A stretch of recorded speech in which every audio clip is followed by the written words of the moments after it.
दोस्तों, आप लोगों को मेरे चैनल में स्वागत है। तो वीडियो में हम देखते हैं कि दो एल्डर आपस में लड़ रहे होते हैं और नीचे से एक लड़का देख रहा होता है। वो ब्लैक आदमी व्हाइट एल्डर पर खतरनाक तरीके से हमला करते हैं और वो उसे काउंटर के अटैक भी कर रहे होते हैं। ब्लैक आदमी का अटैक उस लड़के पर पड़ने ही वाली होती है कि वो एल्डर उस अटैक को अपनी शील्ड में रोक देते हैं, परंतु उसका डिसेबल उसे ही पीछे से हमला कर देता है और उसे नीचे खाई में फेंक देते हैं। वो एल्डर अपने को जिंदा रखने के लिए वो एक स्टोरेज रूम में अपनी सोल को डाल लेते हैं। फिर हम एक लड़के को देखते हैं जो कल्टीवेशन की दुनिया में 9 साल में ही 9 स्टार में पहुंच गया। जो कल्टीवेशन के बारे में नहीं जानते तो मैं बता दूं कि जो जितना कल्टीवेशन की स्टार में पहुंचेगा वो उतना ही ताकतवर होगा। फिर हमें वही रिंग को देखते हैं जो उस लड़के ने पहन रखा होता है और वो बड़ा हो गया होता है। वो फिर से अपनी कल्टीवेशन से करता है तो उसका सिर्फ 3 स्टार ही आता है। सब लोग सोच जाते हैं कि 9 स्टार पाने वाले जीनियस अब 3 स्टार में ही है। अब वो सबसे कमजोर हो गया होता है। वो गुस्से में और एक बार ट्राई करता है तो उसे 3 स्टार ही मिलता है। वो बहुत निराश हो जाता है, साथ में उसका फादर जो सिटी का लॉर्ड है और उसकी बहन भी।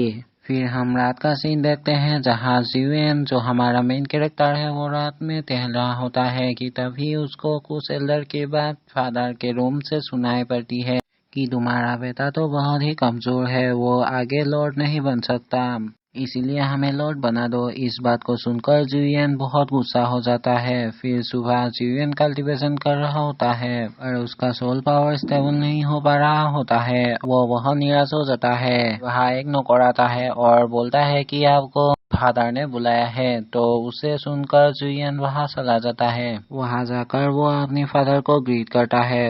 उसको उसकी बहन अपने पास बनने के लिए बुलाती है। इसे देखकर कुछ एल्डर को अच्छा नहीं लगता क्योंकि वो बहुत ही सुंदर होती है। जुलियन जिजुना से पूछता है कि हमें यहाँ क्यों बुलाया गया है, तो वो बोलती है कि तुम्हारा फियोंसी यहाँ पर आई है।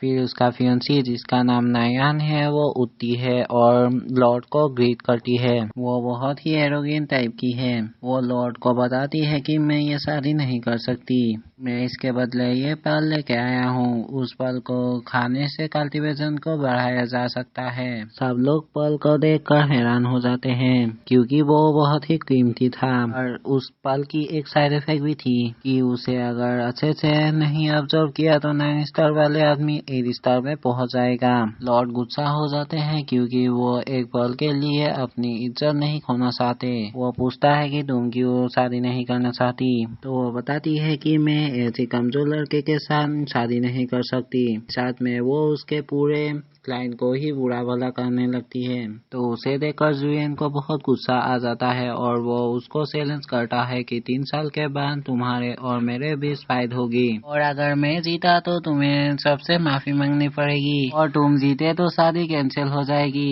वो लड़की बहुत ताकतवर थी तो वो उसकी बात को मान जाता है और वो वहाँ से चली जाती है। फिर रात में जुलियन अकेले बैठकर रो रहा होता है और कहता है कि मेरे साथ ही ऐसा क्यों हो रहा है, मैं इतना कमजोर कैसे हो गया हूँ। फिर वहाँ उसका फादर आता है और उसको एक पल देकर हौसला देता है कि तुमने बहुत अच्छा किया, मुझे तुम पर गर्व है। ये कहकर वो चला जाते हैं। जुलियन फिर से उदास हो जाता है क्योंकि 3 साल में ही वो नायान की बराबर नहीं कर सकता और उसका क्लाइंट शर्म से झुक जाएगा। तभी उसके रिंग से वो व्हाइट एल्डर बाहर आता है और कहता है कि मैं तुम्हें सिखाऊंगा। जुलियन तो पहले पूछता है कि वो उसके रिंग में क्या कर रहा था और वो क्या एक घोस्ट है, तो वो एल्डर बताता है कि मेरे पूरी बॉडी नहीं है, मैं तुम्हारी सोल पावर से ही जिंदा हूँ। जब तुम ताकतवर बनोगे तब तुम मेरे बॉडी में बना देना। जुलियन को उसकी सोल पावर यूज करने की बात सुनकर वो बहुत गुस्सा हो जाता है और वो समझ जाता है कि इसके कारण ही उसका कल्टीवेशन रुक गया था। एल्डर की समझाने पर वो मान जाता है और उसको टीचर बना लेता है। उसका टीचर पहले तो उसको कुछ चीजें लाने देते हैं जो कल्टीवेशन में हेल्प मिलेगा। जुलियन के पास पैसा नहीं होती है तो उसकी बहन से कुछ उधार लेकर वो दोनों बाजार जाते हैं और वे उस चीजों को ढूंढने लगते हैं कि तभी उनकी मुलाकात कुछ लड़के से होती है जो जुएन को देखकर जुएन को चिढ़ाते हैं कि एक जीनियस कैसे लूजर बन गया। उसकी बहन उनको मारने जाने ही वाली होती है कि जुएन उसको रोक देता है। वो बदमाश लड़के फिर से उसको चिढ़ाते हैं कि वो एक लड़की के पीछे छुपा है और हंसते हुए वहाँ से चले जाते हैं। जुएन इसको सहन कर लेता है। फिर हम जुएन को उस झरने के पास देखते हैं जो उसकी मास्टर उसको पीट रहे होते हैं क्योंकि उसकी बॉडी बहुत ही नरम है और उसको वह मजबूत कर रहे होते हैं। और इसके साथ यह एपिसोड खत्म होता है। दोस्तों जाने से पहले चैनल को प्लीज सब्सक्राइब करके जाना ताकि मैं और भी वीडियो डाल सकूं और बताना कि अगले एपिसोड चाहिए कि नहीं। तो मिलते हैं अगली वीडियो में, तब के लिए सायोनारा।